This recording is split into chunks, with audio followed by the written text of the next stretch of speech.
There's a 1963 Alcort Sunfish chip. Quick flyby, finished up taking measurements, making, and then turn around and making patterns for the frames to a couple different ways to take measurements, either by measuring with the tape or making patterns with business cards or tape or tick sticks or other different methods. And then we're going to cross-check all the measurements and see if we've got a good numbers for a table of offset.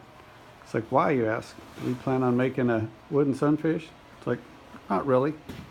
But down the road someday, someone may be interested in the methods and materials that were used to put these boats together. So we just want to put together a document that has some of that information in it.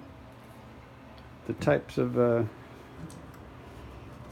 plywoods they used, the types of solid woods they used, where they put cleats, where they put screws, where they put nails, where they used sealants.